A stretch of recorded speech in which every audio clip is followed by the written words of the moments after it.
Hello folks, I hope you're doing well. This is an audio I did for my future wife back probably about a month ago. But I figured it's probably appropriate. Seeing as the last video I did, I think this one will actually go pretty well with that. So there you go. I will put you on this one then. Okay. Speak to you later. Bye. I just felt it might be appropriate for me to just, give you a bit of a life history, all that. A brief version of that, really.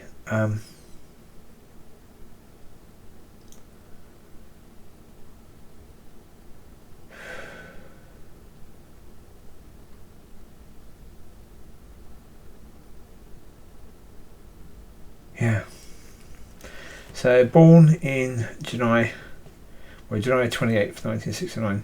I should have been born probably around about August the 7th, I would guess, at least. Maybe a bit later than that even. I was quite premature. Exactly how much I don't know. I couldn't tell you. God could tell you, but I couldn't.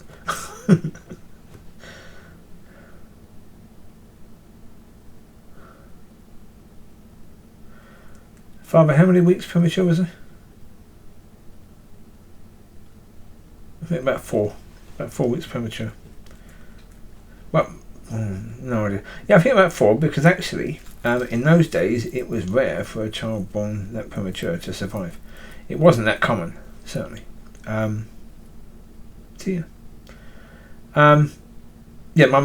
mother basically rejected me when she found out she was pregnant. Well, she did reject me, and that's one point in time. She just had a son, and during that time of late 60s, suddenly being a mother,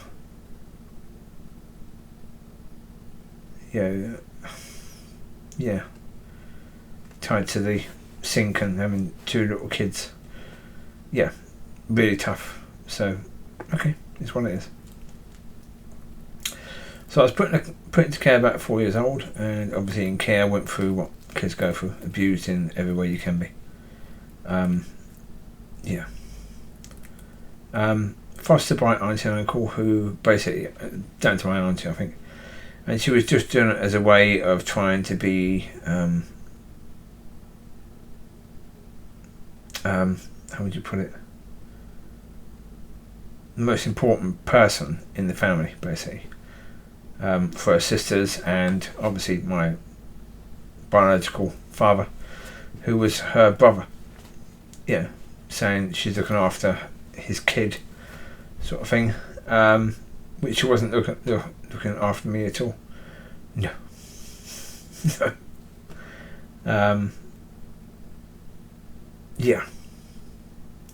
I found out later when I was about 14, 15 that they had put me back into care, and they never had any intention of me living with them, even though they were telling me all the while that they did.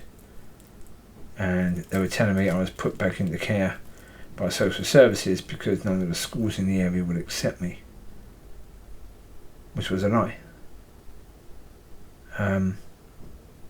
Well, enough of a lie that they were the ones who decided I should go back into care. I could have gone into a school. Quite easily, I could have gone into a school. That would have been possible. But they didn't want me, and that's fine. I wasn't really their responsibility anyway, but to lie to me over all those years, that was a bit naughty. And then, of course, they would tell me to say useless and pathetic and worthless I was, and how nobody would want me. And you start to understand that yourself and live like that. So,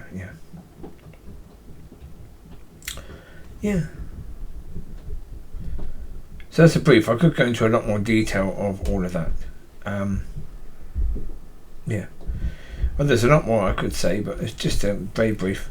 I then had a lot of very, very tiny sort of relationships, and then I went to a homeless accommodation in a place called Gillingham in Kent, down by the pier. There was somewhere there, so I moved into there, And there was a Christian chap who would lend me, or basically talk to me about God, and lend me a New Testament, that sort of stuff. It took me to a church one time, and I thought, oh bloody hell, what's this? Happy clappies. So it's like, oh my God, what is it? No, I don't like this. This is not comfortable at all. Now later in years, when I was still in that area, I used to go into that church all the time, because I think it was that one. It was a church in the High Street in Chatham, and I think it was every Wednesday lunchtime they would have a time of worship for anyone to just come and just have a bit of time with God during the daytime, during lunchtime, really. And their worship was fantastic. They really knew what they were doing, and they practiced obviously a lot. They were very good at what they were doing. Singing and the instruments. Yeah, it was absolutely brilliant. I loved it. Every Wednesday lunchtime I was there. Absolutely brilliant. Just loved it there. It was so great. Tea and coffee afterwards. Perfect. Yeah, it was just it was such a good idea. Such a beautiful idea, just to open up at that time and just have the band playing, a bit of worship, and where people just come in and mill around and just worship God, and tea and coffee afterwards. People from all different churches just come in and worship together. Oh, beautiful. Yeah, I love that. It always disappointed me so much that in other towns they didn't do it. Why not? Why not? I mean, come on, it's such an easy thing to do, and it's such a beautiful thing to do. It's very loving and very kind, and yeah.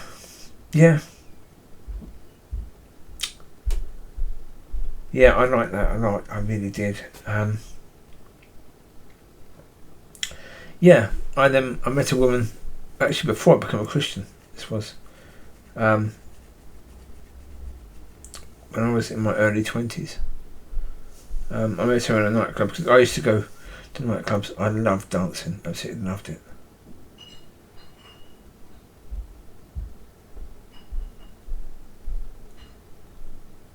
I got so much joy out of it. I really did. Yeah.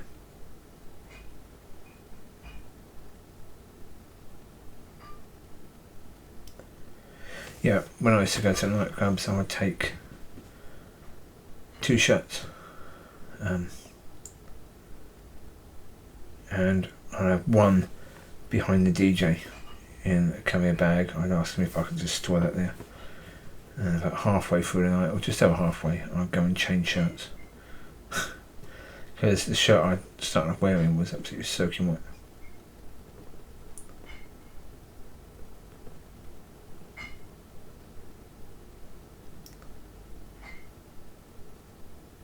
Yeah.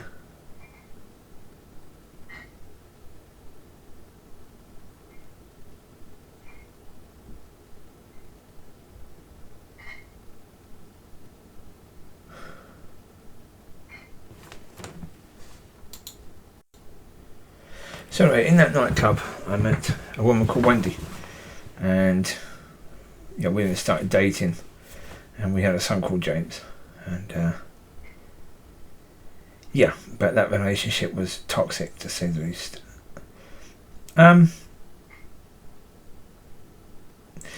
It went together wrong. Everything about it was wrong, and to be honest, I've had this situation a few times. I suppose when it comes down to it, with me, I went to America first, and I met a girl in America, and I honestly thought she was the one. We stayed together for a little while. There was no physical. We didn't have sex or anything. We just we were just there for each other, And because of that, there was an emotional thing, certainly from me. And when I came back, my friend said that Wendy had been calling him all the time, sort of worried about stuff, and he was saying, I really should call her. It's like, yeah, but I'm not sure what I want to do. And so he sort of pushed me into calling her, went round to see her, and then I just stayed with her, even though I didn't want to be with her. And she noted that, and that started the problems. And I mean, put it this way, with Wendy, I've snapped 3 times in my life. Twice with her I snapped and behaved way out of character on 2 occasions, and that was with her. But then that relationship ended, and she stopped me from seeing James when James was about 2 years old. So I had to give him to God and understand that,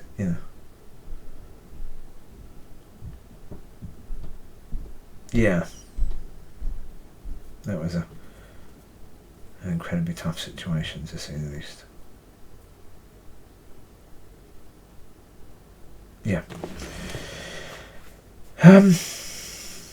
So after that, I just went from here to there, and I went to live in a rented place with an animal called Daigle, who became someone who I admired greatly, Christian man, and a fantastic nature, really absolutely incredible nature.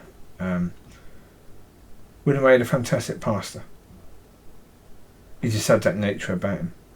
Incredibly giving and generous and merciful and graceful and compassionate, forbearing, just an example in those sort of ways. And loved him to bits, lovely man. And so, and then I went to Bournemouth and stayed in the YMCA in Bournemouth for a while, and that's where I met Rob there. And towards my end of time there, I started a meeting there, basically where people could just ask questions about God, just come and just be free to just ask whatever they wanted to ask. And I went back there about 7 years, well, actually more than that, considerable amount of years later, and they were still doing that meeting the same night every week. That was lovely. That was absolutely lovely. That was beautiful. I love that they were still doing it. And I said to them, I started that. That was my baby. That was that meeting, right. That was cool. But I moved back to Kent after that. I actually tried to take a step of faith, because Rob had these situations, my friend Rob,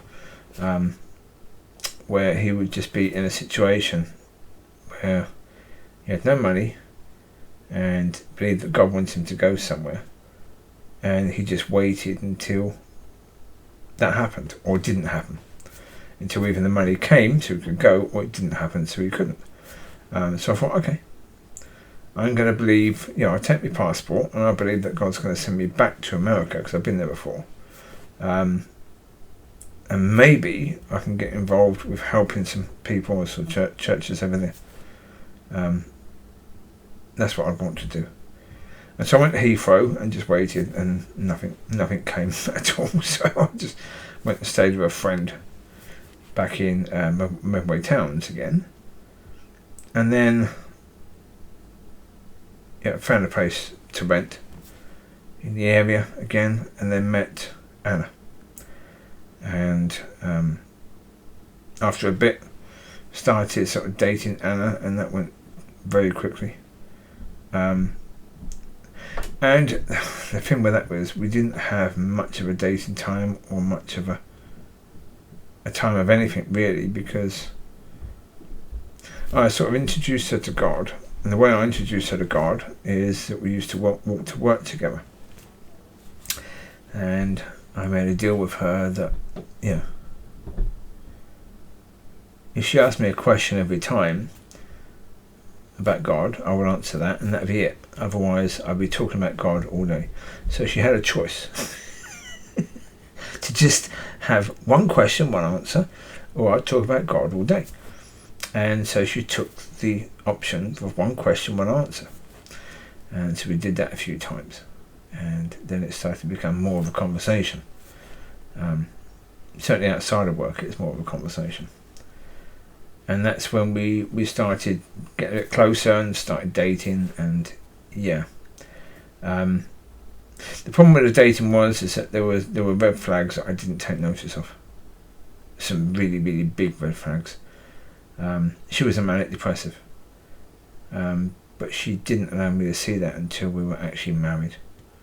But the red flags were, for example, I would go round, we would sort of spend the night together.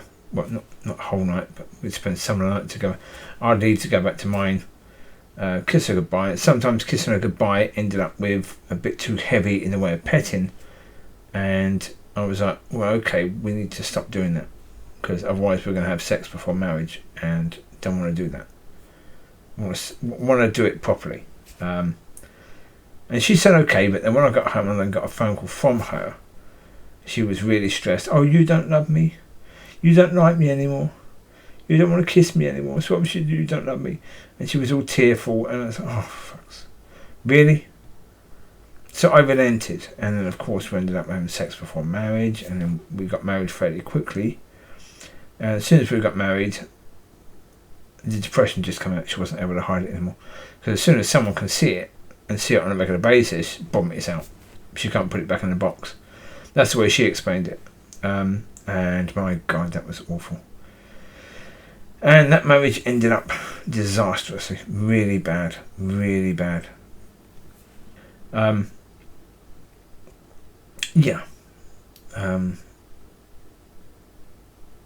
bad. And then I ended up back in the Bournemouth area. And then from the Bournemouth area, I come up to here. And ended up in... Well, when I was in the Bournemouth area, actually, I was looking for somewhere else to be where I could get dogs. And I found a place that was a decent place. And then a very sort of quiet voice said to me, more audible than most of what you hear. It was really clear. Just said, forget that place. The place I've got for you is so much better. And so I said, okay, I'll forget that place. But then nothing. I ended up being homeless in Boston because the people that owned the property I was in sold it to developers who developed part of it and then sold off each flat individually. And the person who bought my flat wanted to develop it. And I appealed that and lost the appeal. Which I knew I was going to lose the appeal. I was just appealing it because I was sort of trying to seek God and say, well, what's going to happen? I'm asking God basically to help me to move. So I had all my stuff in there, and I had to basically, in the end, move up here with just a couple of bags. That was it. A couple of bags, and that was all she wrote, basically.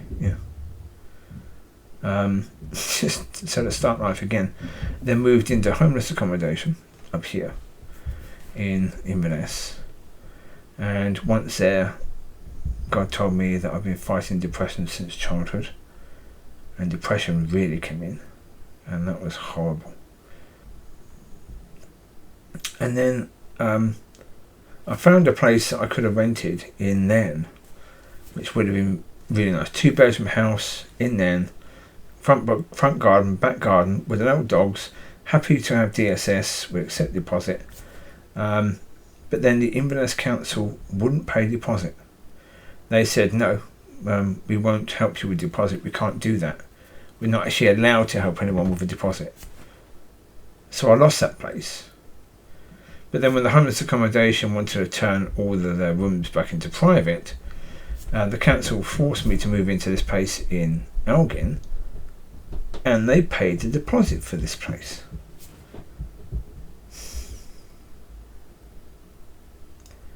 So that, I mean, yeah. Even as I was talking earlier, I was thinking the problem is my life looks as if there's no God. That's what my life looks like, that there's no God. Because you trust in God and things get worse. You trust in God and things get worse. You trust in God and things get worse. But my life actually looks like there is a God, because every step of the bloody way, when my life could have got better, it was blocked. Yeah, when I was looking for a place in Boscombe, and heard about this place I could have got dogs in, I could have afforded it, and then that very night before I was supposed to go and view it or inquire about it, forget that place, the place I've got for you is far better. Okay. Then I end up having to move into homeless accommodation, being told that I've been fighting depression since childhood. Found a place in there. No, we can't pay a deposit, but they paid a deposit for here, where I end up getting awful bloody neighbours who are basically trying to get me arrested. They're trying to get me to hit one of them, so I get arrested. Which culminates in me having a bad day with the dogs, and the dogs getting taken, and me basically being where I am now. So there you go. That's gone from 1969 to 2022. You are welcome. No, look, I figured that may help in some way. Yeah, and when I was a kid, yeah. When I said about abuse, physical, mental, emotional, sexual. Yes, went through the whole lot as a kid. But again, I think that... Well, I heard something. Chris Blackerby and Gil Hodges, I think the people were. Gil Summit on them. Anyway, they were talking, and at this point they were talking. Gil said something to Chris Blackerby, saying he had read a book where this bloke was saying he asked God to show him something amazing, and God showed this man that before the man was even born, the man chose the challenges he would face in life when he was in heaven as a spirit. He chose the challenges he would face in life, and I thought, that's cool. I like that. So did I choose the challenges that I would face? Yeah. Possibly. Yeah. I think that's possibly the case. Yeah, so even the point of standing now. I understand. Yeah, now I've stood, and especially today. Today's been amazing. Today has been one of the most incredible days. Yeah, I had some incredible days in November. Today has matched those. Really matched those incredibly, just remarkably. So bloody amazing, you know. Yeah. Absolutely the most beautiful thing, you know, to look at the point of standing and what standing is about, and understanding it really is about the journey. Yeah, sometimes you'll get the destination that you're hoping for. Sometimes. Other times you won't, because it's not about the destination, it's actually about the journey. Because it's about being moulded by God, and it's about Him forming your character so that you get His nature. You become that new creation. It's like, yeah, please, again. I don't care how hard it's going to be. I don't care how tough it's going to be. If I'm going to learn, if I'm going to grow, please again. Please again. Because if I can grow again that much, next time, where am I going to be then? Where am I going to be after that? I mean, that... Yeah. Well, because my hope for the future, I mean, I did have a hope for the future before. My hope for the future before was to have Christian communities where people can come and they can be, they can receive healing or deliverance depending upon what they need. And that would be the job of those Christian communities, and we would have those places. That was the idea then. That's what I thought God wanted then. Now, no. Now, my understanding is the majority of people who are sons of God are going to be bringing heaven down to earth. And their job is to simply go and be a blessing to people. So my job is to set up Sons of God filling stations, so that when those people have gone out there and blessed people and got to the point where they're empty, they've got places they can come and they can be refilled, and they won't be judged for the state they're in. They've been blessing people. They can come and just be blessed. They can come and just receive from God in a place that's peaceful, in a place where they're just going to be looked after. And once they're full, they go out again. And where each of these places, these filling stations, will be designed differently depending upon what the people need. And God's going to be the one to design them. God will be the one to choose what location they have, because some locations are going to be, they'll all be pretty much away from cities, because you want somewhere quiet. You want somewhere where people aren't going to be coming in from the public and saying, oh, can you bless me? Can you bless me? Can you bless me? No. It's now our job to bless them. The people, the sons of God who are out there blessing people. It's our job now to bless them. It's their turn to be blessed. They need to now have a rest from being empty. Now they're going to be filled. And so, So as I say, some of them will be open fields, some of them will be woodlands, some of them will be with streams, some of them will be, God knows what else. Rolling hills and, but whatever. It's going to be that people will go to the places where God sends them, and God will be leading and guiding them where to go based on what they need. Oh. Yeah. So to help to equip people to go out there and bless people, what better job could there be? Seriously, what better job could there be? I mean, that's a dream job, isn't it, really?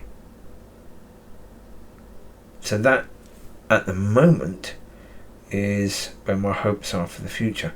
But that may very well change, because, as I say, previously it was Christian communities. What that may be soon, I don't know.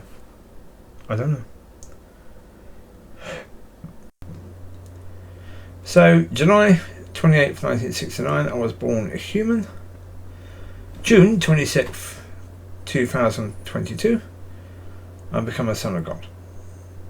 Well, that's when I started walking as that, so, yeah. And what a difference all that time makes. And it blinking well should do as well, really. Yeah. So, there. Bit of a change, but there. About time. I would say about time. Yeah, that's fair. But I wasn't able to beforehand, so there you go. So there you go. That'll do you for now. You take care, God bless. I'll speak to you soon. Bye bye.